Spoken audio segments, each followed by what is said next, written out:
તમારી આખી family life ખતમ કરી નાખી. નથી ભોજન સાથે, નથી ભજન સાથે, નથી ભાષણ સાથે, નથી ભ્રમણ સાથે. ભાષણ એટલે સમજ્યા, સૂતા પહેલા 4 જણા બેસતા અને અલગ મલકની વાતો કરતા. હું નથી કહેતો કે ખાલી તમે ધર્મની જ વાતો કરો. તમે આજે જો 4 જણા ભેગા મળીને વાતો નહીં કરો ને ફેસ ટુ ફેસ, આવતીકાલે એટલા મનોરોગના તમે શિકાર બનવાના છો. આખી દુનિયામાં કદાચ આપણો નંબર પહેલો આવશે, ઇન્ડિયાનો.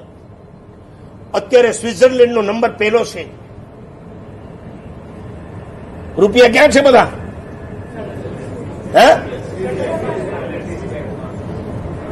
એડ્રેસ મળી ગયું તમને?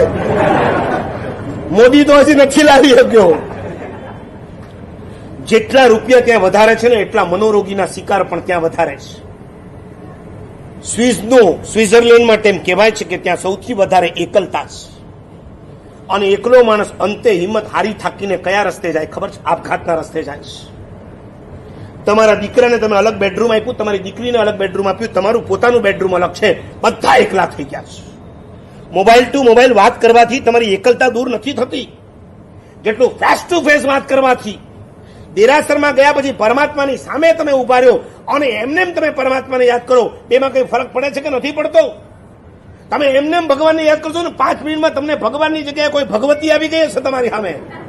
અને એ જ તમે દેરાસરમાં ગયા પછી અડધો કલાક સુધી પરમાત્માની સ્તુતિઓ જો તમને આવડતી હોય, સ્તવન જો આવડતા હોય, ચૈત્યવંદન જો આવડતું હોય, અડધો નહીં 1 કલાક પણ તમારો ક્યાં ચાલ્યો જાય તમને ખબર નહીં પડે.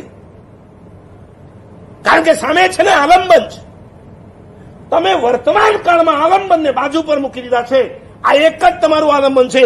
એના દ્વારા તમારે વાતો કરીને ટાઈમ પાસ કરવો છે. નહીં ચાલે. આ બહુ લાંબુ નહીં ચાલે. ખતમ કરી નાખશે આખી ફેમિલી લાઈફને.